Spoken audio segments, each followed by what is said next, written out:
అలాగే పి శ్రీకాంత్ గారు, పి అశ్విని గారు, వీరు ఫైనాన్స్ బిజినెస్ చేస్తారు. అశ్విని గారు హౌస్ వైఫ్గా ఉంటుంది. కందుకూరు నుంచి వచ్చారు. వీళ్ళు కూడా పెళ్ళయిన తర్వాత అక్కడ అంతా కూడా తిరిగారు.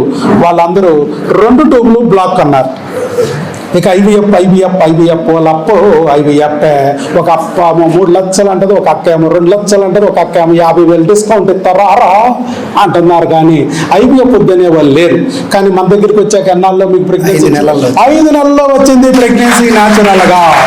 ఆపరేషన్ లేదు, ఐవీఎఫ్ లేదు. ఫస్ట్ 2 నెలలు క్రిములకు వాడారు, తర్వాత 2 నెలలు హార్మోన్లకు వాడారు. 4 నెలల తర్వాత నేను ట్యూబులు క్లీనింగ్ చేసినప్పుడు అప్పుడు కూడా ట్యూబ్ ఓపెన్ అవ్వలేదు. అయినా కూడా ఆయన ధైర్యపడలేదు.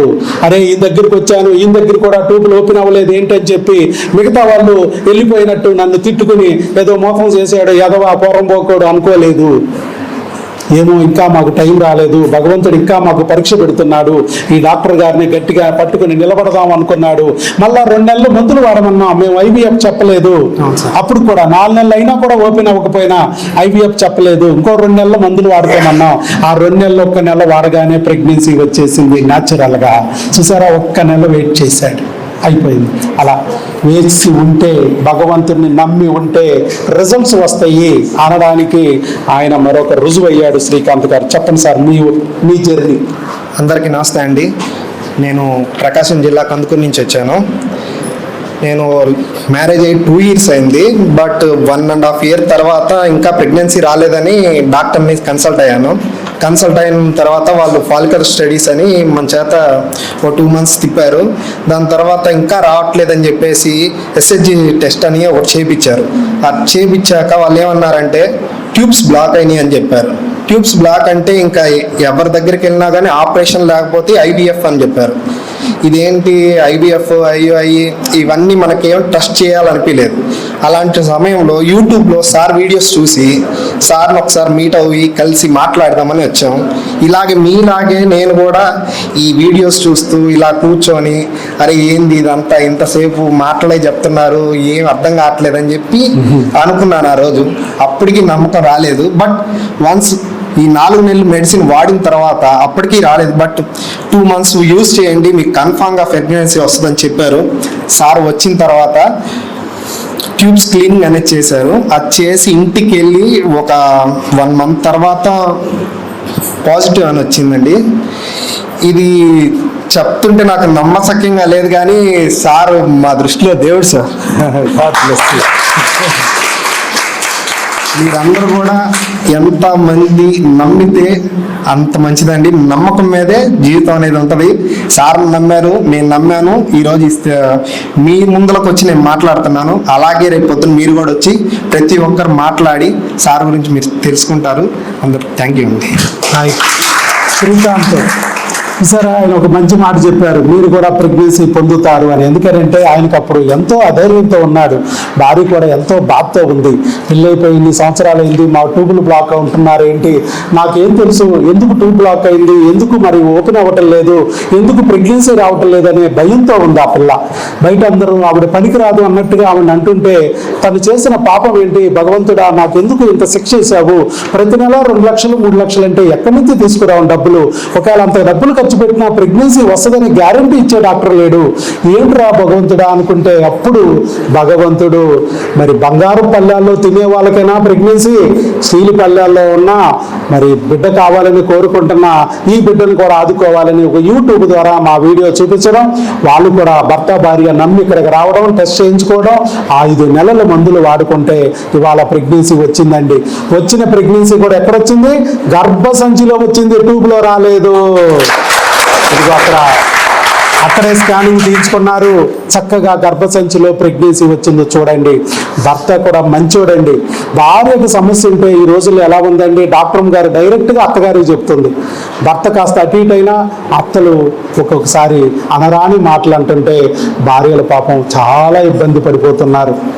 పక్కన వాళ్ళు కూడా ఆ మాటలు ఈ మాటలు అంటుంటే తను చేసిన తప్పు ఏంటి, భగవంతుడా నేను ఏ పాపం చేశాను, మర్డర్లు చేసిన వాళ్ళకి పిల్లలు ఇస్తున్నావు, చీటింగ్లు చేసే వాళ్ళకి పిల్లలు ఇస్తున్నావు, నోరు తెరిస్తే రోజు 100 అబద్ధాలు చెప్పి ఎదుటి వ్యక్తుల్ని నాశనం చేస్తున్న వాళ్ళకి పిల్లలు ఇస్తున్నావు, నేను ఏ పాపం చేశానని నాకు పిల్లలు ఇవ్వట్లేదయ్యా అని ఆవిడ రోధిస్తూ ఉంటుంటే, అలాంటి వాళ్ళ కోసం డాక్టర్ వైఎస్ బాబు ద్వారా భగవంతుడు వాళ్ళ దారి చూపించాడు. చేసింది ఏంటో తెలుసండి, మనం వెంట్రుకంత ట్యూబ్ లోపలికి క్రిమి చేరితే, పొక్కు వస్తే, గడ్డ వస్తే ట్యూబ్ మూసుకుపోద్ది. అదే క్రిమి తొలగించుకుంటే, ఆ క్రిమి మందులు మింగి చంపగలిగితే క్రిమి చచ్చిద్ది, గడ్డానికి ట్యూబ్ ఓపెన్ అయింది, ప్రెగ్నెన్సీ వస్తుందని చెప్పి ఆ రోజు ఇక్కడ కూర్చోబెట్టి భార్యాభర్తలకు 2 గంటలు చెప్పాను నేను. భర్త కూడా మంచివాడు. నా భార్యకి ట్యూబ్ ఉంటే బ్లాక్ అయితే నేనెందుకు టెస్టులు చేయించుకోవాలి, నా భార్యకి ట్యూబులు బ్లాక్ అయితే నేనెందుకు మందులు వాడాలని అనలేదండి. కొంతమంది అలా వితండవాదం చేసి అసలు భార్యతో రారు కూడా. లక్కీగా ఆయన వచ్చాడు, మంచివాడు కాబట్టి, చక్కగా భార్యను అర్థం చేసుకున్నాడు కాబట్టి వచ్చాడు. నేను చెప్తుంది అర్థం చేసుకుని, సార్ మా భార్యకి పిల్లలు పుట్టకపోయినా నాకు పుట్టనట్టే, నా భార్యకి ప్రాబ్లం పోద్దంటే నేను కూడా సహకరిస్తాను, ఆ టెస్టులు చేయించుకుంటాను, మందులు వాడతానని చెప్పి చక్కగా 5 నెలలు తను కూడా వాడాడు. కాబట్టి వాళ్ళ రిజల్ట్ వచ్చింది. చూసారా, ఎందుకు ఆ రోజు నేను చెప్పా, ట్యూబుల్ బ్లాక్ ఉంటే భార్యతో పాటు భర్త ఎందుకు వాడాలి? ఎక్కడ ఏ డాక్టర్ చేయలేలాగా. ట్యూబుల్ బ్లాక్ ఉంటే ఆవిడికే ఆపరేషన్, లేకపోతే ఆవిడికే IVF. నువ్వు జేబులో డబ్బులు 3 లక్షలు ఇస్తే చాలు, నిన్ను బుట్టబొమ్మలాగా పక్కన కూర్చోబెడతారు. ఇక ఆవిడికి ఇంజక్షన్లు, ఆవిడికి స్కానింగ్లు, ఆవిడికి పొట్టలో గొట్టాలు వేసి రోజు ఇంజక్షన్లు పొడిసి భూలోకంలోని యమలోకాన్ని చూపిస్తారమ్మ. యమలోకమే. అమ్మ కావాలని కోరుకున్న అమ్మాయికి ఇంత నరకం చూపిస్తున్నారమ్మ. దారుణం అమ్మ. భర్త కూడా విలువలాడిపోతాడు. పరమ కర్కోటకుడైన భర్తకు కూడా ఒక్కొక్కసారి జాలేస్తుంది. అయ్యో, నా భార్యను ఇంత హింసిచ్చేస్తున్నారు ఏంటరా బాబు, ఏం చేద్దురా భగవంతుడా, అర్థం కాదు. కానీ ఇక్కడ విషయం ఏంటంటే, భర్త ఎందుకు వాడాలని నేను చెప్తున్నానేనండి. భార్యకు ట్యూబుల్ బ్లాక్ ఉన్నా, భార్యకు ఒవేరియన్ సిస్ట్ ఉన్నా, భార్యకు ఎమరేజిక్ సిస్ట్ ఉన్నా, భార్యకు ఫైబ్రాయిడ్ ఉన్నా, భార్యకు పాలిప్ ఉన్నా, PCODలు ఉన్నా, నీటి బుడగలున్నా, ఎడినోమయోసిస్ ఉన్నా, ఎండోమెట్రియోసిస్ ఉన్నా, భర్త కూడా మందులు వాడి తీరాలి.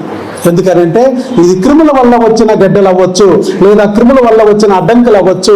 ఆ క్రిమి భార్య నుంచి భర్తకు అంటుకుంటది. భర్త దగ్గర గర్భసంచి లేదు, ట్యూబ్ లేదు, అండాశయం లేదు, ఈయన ఏమీ చేయదు. కానీ ఈయన ఒంట్లో ఉంటుంది. ఇప్పుడు పక్కింటి ఆవిడొచ్చి బావా బాగున్నావా అందనుకో, పక్కింటి ఆవిడ ట్యూబ్ కూడా మూసుకుపో. అదేంటండి, మా ఆవిడికి మూసిపోతే పక్కింటి ఆవిడికి ఎందుకు మూసిపోయింది? కనెక్టింగ్ నోకియా ఇక్కడ ఉన్నాడు. ఒక కరోనా క్రిమి భర్తకు వస్తే రాత్రికల్లా భార్యకి అంటుకుపోద్ది, ఒకవేళ భార్యకి వస్తే రాత్రికల్లా భర్తకు అంటుకుపోద్ది. పక్కింటి మరదలు వచ్చి బామ అంటే మరదలు అంటుకుపోద్ది. అవునా కాదా? సేమ్ ఇది క్రిమి. గుర్తుపెట్టుకోండి, జస్ట్ క్రిమి అమ్మ. కానీ ఏ డాక్టర్ క్రిముల గురించి చూడట్లా. ఆపరేషన్లు అంటున్నారు. ఆ చెదపురుగులు గుట్ట లాంటి క్రిముల్ని కెలికి దాన్ని పురుగుని స్ప్రెడ్ అవుతుంది, మరిన్ని గుట్టలు ఏర్పరుస్తాయి. ఉపయోగం లేదు. IVF పేరుతో ఆ క్రిముల గుట్టల్లో నువ్వు పోసేస్తున్నావు విత్తనాల్ని, విమానంలో నుంచి జల్లుతున్నావు, పురుగుల్లో తిని పారేస్తాయి. No use. IVF చేసినందుకు ఆవిడ డబ్బులు వస్తాయి తప్ప నీకు ఏ ఫలితం లేదు. పురుగును తొలగించాలి, అప్పుడే ప్రెగ్నెన్సీలు వస్తాయి. లేకపోతే IVF పేరుతో డైరెక్ట్గా గర్భసంచిలో పిండాన్ని పెట్టిన ఆ పురుగు వచ్చి ట్యూబుల్లోకి లాగేసి ఎక్టోపిక్ చేస్తుంది, ట్యూబ్ పోద్ది అని నేను చెప్పాను. అదే వాళ్ళ ఫాలో అయ్యారు, చక్కగా క్రిములకు వాడుకున్నారు. ఫస్ట్ టైం 2 నెలలు క్రిములకు వాడా, ట్యూబ్ ఓపెన్ అవ్వాల. చాలా మందికి ఓపెన్ అయ్యి ప్రెగ్నెన్సీలు వచ్చేస్తాయి. తర్వాత 2 నెలలు హార్మోన్లకు ఇచ్చా. ఒకవేళ భూమిలో సారం ఏమన్నా తగ్గిందేమో, హార్మోన్లో లోపం ఉందేమో సరి చేసాం, అయినా రాలా. తర్వాత ట్యూబుల లోపలికి సెలైన్ పెట్టి క్లీన్ చేసాం. ఫస్ట్లోనే అన్నారు వాళ్ళు, మేము ఫస్ట్లోనే చేంజ్ చేసుకుంటామంటే నేను చేయకూడదు అని చెప్పా. బతుకున్న క్రిములు ఉన్నాయి, సెలైన్తో క్లీన్ చేస్తే స్ప్రెడ్ అవుతాయి. 4 నెలల తర్వాత క్రిములు తొలగిన తర్వాత, ఒకవేళ క్రిములు చచ్చిపోయినా నీ ట్యూబ్ ఓపెన్ అవ్వలేదంటే క్రిముల కలేబరాలను నేను క్లీన్ చేస్తాను 4 నెలల తర్వాత అని చెప్పాను. అలాగే క్లీన్ చేసాం. ఆ తర్వాత ప్రెగ్నెన్సీ వచ్చింది న్యాచురల్. అంతేనా శ్రీకాంత్ గారు? Very good. శ్రీకాంత్ గారు గట్టిగా చప్పట్లు. ఇగో 5 వారాల 4 రోజులు, అది కూడా గర్భసంచిలో వచ్చింది, ట్యూబ్లో రాలేదు. 2 ట్యూబ్లు బ్లాక్ అయినా ప్రెగ్నెన్సీ తెచ్చుకున్నారు ఓర్పుగా, పట్టుదలగా 4 నెలల్లో, 5 నెలలు మొత్తం కలిపి.